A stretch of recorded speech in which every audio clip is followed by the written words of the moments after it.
5 minutes past 8. Welcome back to Sunrise. Today, continuing our focus on locating or bringing back our girls. It's the hashtag now. Well, Chude Jideonwo joins us. He's the co-founder of Future Africa Awards and a youth leader. Thank you for coming on this morning. Thank you. Unelected youth leader. Well, this protest, look, they've gone everywhere. They've been here, they've been there, and we just spoke about, look, what is the next thing for them? But you've followed all of this. So many comments have gone on about this ones. And what do you think now? Well, what I think now is first, a sense of deep, despondent disappointment in the response from the president's people yesterday. Just transparent disdain for citizen-led action. You know, almost disdain, not even almost, very disdainful. You know, telling citizens to go and talk to Boko Haram. You know, it doesn't inspire the hope that these people take the pains of the protesters as seriously as the protesters can hope. So that's where I am at this point in time. You know, I spent the whole of yesterday just reading through that 24, 26-point statement given by the Olori minister. And just seeing these people wearing red, you know, and claiming that they sprung into action immediately when those in the media and even many in government will admit in private conversation that they didn't do enough and there was doubt amongst the leadership at the beginning of this crisis. So it's just it's unrepentance, so, you know, almost, you know, it's fascinating to watch. Do we call this blatant unrepentant mode or inadvertently unrepentant? Because well, I don't know whether it is, you know, whether it's by inaction or by action. There is a disdain and an unrepentance. You know, look, the reason why citizens are protesting against the government is because when we began to push this hashtag 4 weeks ago, there was a stunning, deafening silence from the commander-in-chief of the armed forces or his representatives. It took them 2 weeks to come to a public acceptance of the reality of these missing girls. Before that, the only communication that came from the government was a lie that some girls had been rescued by a phantom military, you know, apparatus. Now, so that's the first thing. So citizens are already angry because you didn't take this as seriously. Therefore, if at the beginning you didn't take this seriously, then there is no confidence that you are taking it seriously. We cannot just assume covert operations. Even with all the rallied support now, you know, from international... So the only hope that we have is the rallied support. However, there is an ongoing problem. One, there was an information center promised by the Minister of Information. It is a non-functional information center. Information doesn't emerge from that information center. So if we use the physical evidence of action, I think we've seen Mr. Michael Mary a couple of times bring out, perhaps it all depends on what you call information. So Mr. Michael Mary is doing the same thing that he has always done, you know, preaching, giving us statements about corruption and how we should come together and be unified. I mean, that's what the National Agency is there for. But we have an ongoing crisis that demands a different kind of conversation. That's not what was promised by Labaran Mako when he said citizens were going to have access to an information center. I know that people from the North East of Nigeria went to meet with the minister to get more information. Okay, how can we help? I mean, since there seems to be some lethargy, whatever, how can we help get this information out? You know, so if you look at the public activity, so to speak, there is no change. You know, you go to Chibok. One of my friends, Chika Odwa, took the dangerous journey to Chibok, you know, last week and reported for the Atlantic and New York Times. There is no increased security presence in that community.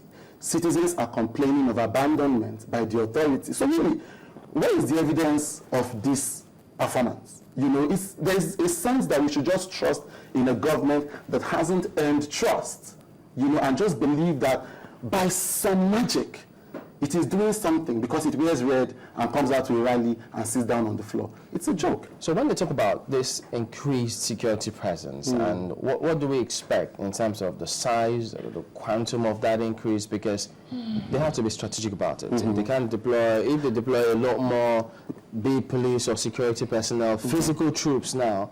I don't remember any of the protesters asking for the government to bring out its war plan and present it in front of anybody. Citizens are asking for information and engagement. Citizens are asking for visible. I'm a lawyer, once in a while I remember. And justice doesn't just have to be done. It needs to be seen to be done. The government wants people to be unified with it, to fight this battle. But citizens are saying, what do we have to hold on to?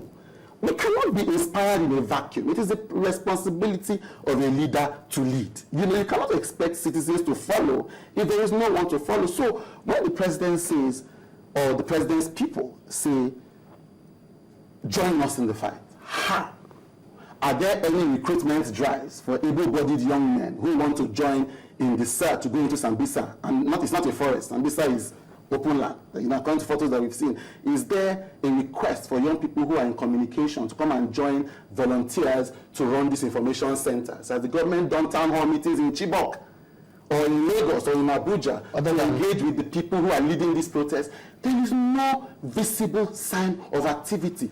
The only way of hope comes from the fact that the U.S. has sent people to Nigeria. Now, the papers this morning, according to a U.S. representative, say that there is rampant runaway corruption in defense spending, which again leads us to have very little hope that demotivated, unpaid, dissatisfied security agents are doing their very best to get out. There is no physical evidence of action. When we first brought that here on Channel Television concerning remuneration, ration, welfare, and the likes, and because a couple of others also got to us via mail, and we were privileged to have the Minister for State Defense, and we put that before him, and he said, well, he's personally carried out his own investigation and realized that it was all false. And now we're getting to hear this again and again. First, this is a new Minister of Defense, so really, I would go with the reports of the U.S. forces that we begged to come and help us. If they had the legitimacy for us to request their help, then they should have the legitimacy to audit our operations and say these soldiers are dissatisfied and demotivated. I don't think any money is to be sent. This was a document presented after a review of our security apparatus. So, let the minister say what the minister wants to say, but citizens know when they are being told the truth. But isn't that going to be somewhat detrimental? Because if you're to believe that of the external authorities, then the local ones will tell you, okay, well, if that's the case, we're not sure we could tell you anything that you could believe, even if it's true. The point is that you first have to establish credibility.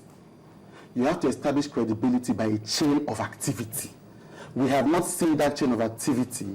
You have not won that credibility. You cannot just expect trust. Trust doesn't operate in a vacuum. So it is not the fault of the citizens for not believing. It is the fault of the leadership for not earning the trust of the citizens. That is simple. It's management, It's the human element of management for anybody who administers large numbers of people. Chude, what would you have looked to see yesterday with the protests?